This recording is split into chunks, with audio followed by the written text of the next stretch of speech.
Good morning class. हमारा जो second lesson चल रहा है उसमें हमारा अगला टॉपिक आज का लेखन कला का प्रयोग।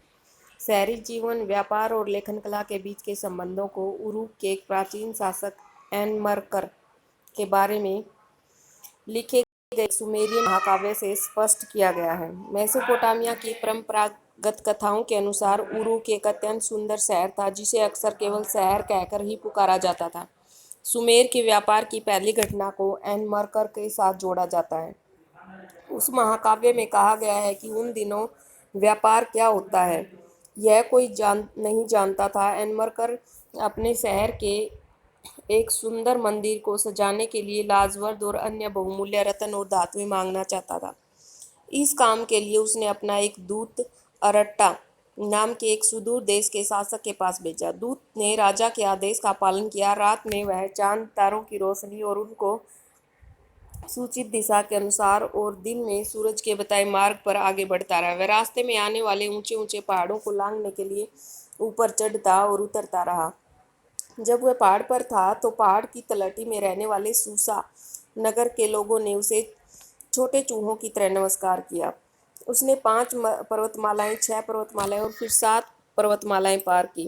दूत अरट्टा के मुखिया से लाजवर्द या चांदी नहीं ला पाया और उसे बारंबार लंबी यात्राओं के उपरांत खाली हाथ ही लौटना पड़ा। इसके बावजूद कि वह अरट्टा के मुखिया से चांदी प्राप्त करने के लिए उसको उरूक के राजा की ओर से तरह तरह की धमकियां और आश्वासन देता रहा, अंत में दूत इनका इतना चकरा गया कि अपनी बात को सही तरह से व्यक्त नहीं कर पाया और उसने एनमरकर के संदेशों को घालमेल कर दिया। तब राजा एनमरकर ने अपने हाथ से चिकनी मिट्टी की पट्टिका बनाई और उस पर शब्द लिख दिए। उन दिनों मिट्टी पर शब्द लिखने का रिवाज नहीं था। जब लिखी हुई पट्टिका दूत के अरट्टा के शासक के हाथों में दी तो उसने उसकी जांच की। उच्चरित शब्द कील यानी किलाकार शब्द थे। उसे देखते ही उसकी त्योरियां चढ़ गई। उसने पट्टिका पर नजर गड़ाए रखी। इस घटना को शाब्दिक रूप से सत्य नहीं माना जाना चाहिए, लेकिन इससे यह निष्कर्ष निकाला जा सकता है कि मेसोपोटामिया की विचारधारा के अनुसार सर्वप्रथम राजा ने ही व्यापार और लेखन की व्यवस्था की थी। यह काव्य हमें यह भी बताता है कि लेखन कार्य सूचना इकट्ठी करने और दूर दूर भेजने का साधन तो था ही, साथ ही उसे मेसोपोटामिया की शहरी संस्कृति की उत्कृष्टता की भी झलक मिलती है। दक्षिणी मेसोपोटामिया का शहरीकरण, मंदिर और राजा। 5000 ईस्वी पूर्व से दक्षिणी मेसोपोटामिया में बस्तियों का विकास होने लगा था। कब? 5000 ईस्वी पूर्व में मेसोपोटामिया में बस्तियों का विकास होने लगा। इन बस्तियों में से कुछ प्राचीन शहरों का रूप ले लिया कुछ बस्तियों ने, और ये शहर कई तरह के थे। पहले वे जो मंदिरों के चारों ओर विकसित हुए, दूसरे व्यापार के केंद्र थे और शेष शाही शहर थे। इनमें से पहली 2 श्रेणियों के शहर पर यहाँ चर्चा की जाएगी। किस पर? एक तो व्यापारिक केंद्रों पर और एक मंदिरों के चारों ओर जो शहर बसे थे उन पर। बाहर से आकर बसने वाले लोगों ने अपने गांव में कुछ चुने हुए स्थानों या मंदिरों को बनाना या उनका पुनर्निर्माण करना शुरू किया। सबसे पहला ज्ञात मंदिर एक छोटा सा देवालय था जो कच्ची ईंटों से बना हुआ था। मंदिर विभिन्न प्रकार के देवी देवताओं के निवास स्थान थे, जैसे उर जो चंद्र देवता था और इनन्ना जो प्रेम व युद्ध की देवी थी। ये मंदिर ईंटों से बनाए जाते थे और समय के साथ बड़े होते गए क्योंकि उनके खुले आंगनों के चारों ओर कई कमरे बने होते थे। कुछ प्रारंभिक मंदिर साधारण घरों के अलग किस्म के नहीं होते थे क्योंकि मंदिर भी किसी देवता का घर ही होता था, लेकिन मंदिरों के बाहरी दीवारें कुछ खास अंतरालों के बाद भीतर और बाहर की ओर मुड़ी हुई होती थी। यही मंदिरों की विशेषता थी। साधारण घरों की दीवारें ऐसी नहीं होती थी। देवता पूजा का केंद्र बिंदु होता था। लोग देवी देवता के लिए अन्न, दही, मछली लाते थे। पुराने जमाने के कुछ मंदिरों के फर्शों पर मछली की हड्डियों की परतें जमी हुई मिली। आराध्य देव सैद्धांतिक रूप से खेतों, मत्स्य क्षेत्रों और स्थानीय लोगों के पशुधन का स्वामी माना जाता था।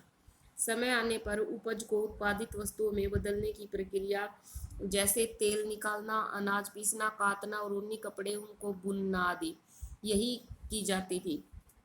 घर परिवार से ऊपर के स्तर से व्यवस्थापक, व्यापारियों के नियोक्ता, अन्न, हल जोतने वाले पशुओं, रोटी, जौ की शराब, मछली आदि के आवंटन और वितरण के लिखित अभिलेखों के पालक के रूप में मंदिर ने धीरे धीरे अपने क्रियाकलाप बढ़ा लिए।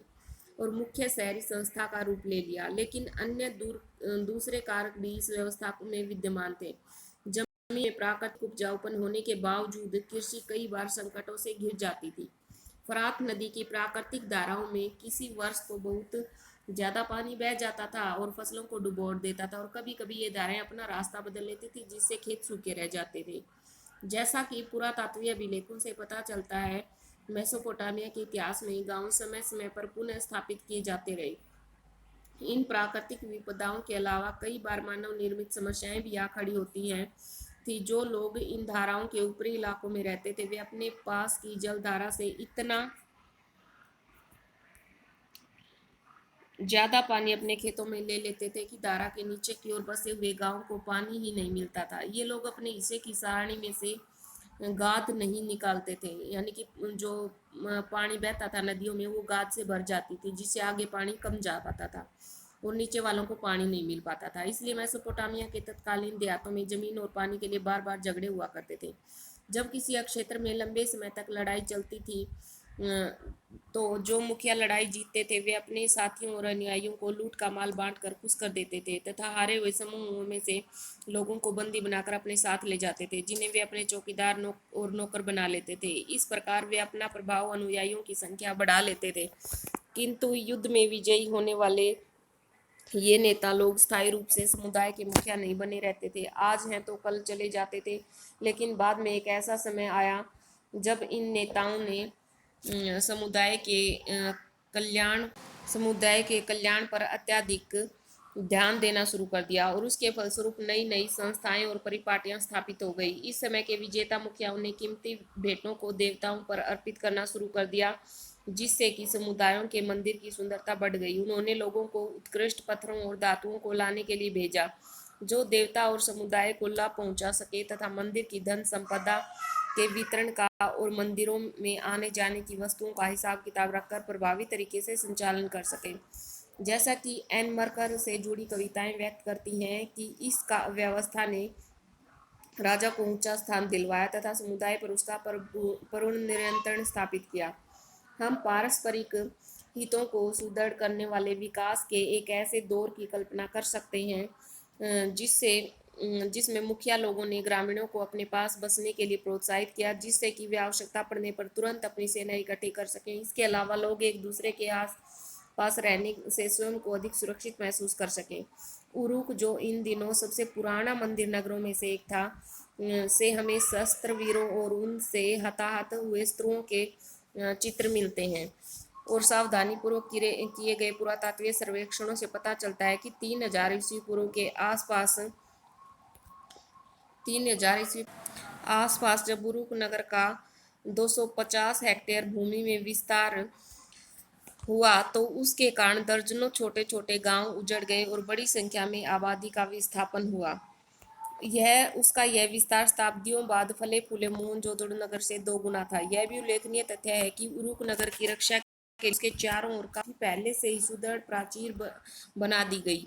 उरुक नगर 4200 ईस्वी पूर्व से 400 ईस्वी पूर्व तक बराबर अपने अस्तित्व में बना रहा, और उस दौरान 2800 ईस्वी पूर्व के आसपास वह बढ़कर 400 हेक्टेयर में फैल गया। युद्ध बंदियों और स्थानीय लोगों को अनिवार्य रूप से मंदिर का अथवा प्रत्यक्ष रूप से शासक का काम करना पड़ता था। कृषि कर भले ही न देना पड़े, पर काम करना अनिवार्य था। जिन्हें काम पर लगाया जाता उन्हें काम के बदले अनाज दिया जाता था। सैकड़ों ऐसी राशन सूचियां मिली हैं जिनमें काम करने वाले लोगों के नामों के आगे उन्हें दिए गए अनाज, कपड़े और तेल आदि की मात्रा लिखी गई है। एक अनुमान के अनुसार इन मंदिरों में से एक मंदिर को बनाने के लिए 1500 आदमियों ने 5 साल तक प्रतिदिन 10 घंटे काम किया था। शासक के हुक्म के आगे आम लोग पत्थर खोदने, धातु खनिज लाने, मिट्टी से ईंटें तैयार करने, मंदिर में लगाने, सुदूर देशों में जाकर मंदिर के लिए उपयुक्त सामान लाने के कामों में जुटे रहते थे।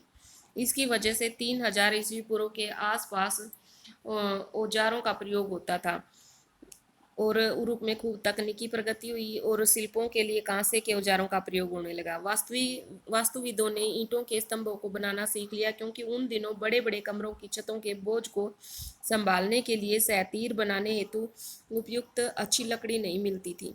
सैकड़ों लोगों को चिकनी मिट्टी के अंकु बनाने और पकाने के काम में लगाया जाता था। इन शंकुओं को भिन्न भिन्न रंगों में रंगाकर मंदिरों की दीवारों में लगाया जाता था, जिससे वे दीवारें विभिन्न रंगों से सुशोभित हो जाती थी। मूर्ति कला के क्षेत्र में भी उच्च कोटि की सफलता प्राप्त की गई है। इस कला के सुंदर नमूने आसानी से उपलब्ध होने वाली चिकनी मिट्टी की अपेक्षा अधिकतर आयातित पत्थरों से तैयार किए जाते थे। तभी प्रौद्योगिकी के क्षेत्र में भी एक युगांतरकारी परिवर्तन आया, जो शहरी अर्थव्यवस्था के लिए अत्यंत उपयुक्त साबित हुआ, और वह था कुम्हार के चाक का निर्माण। आगे चलकर इस चाक से कुम्हार की कार्यशाला में एक साथ बड़े पैमाने पर दर्जनों एक जैसे बर्तन आसानी से बनाए जाने लगे। तो इस प्रकार आगे का कल का ये हम जो शहरी जीवन है उसके बारे में कल पढ़ेंगे। So thank you, have a nice day.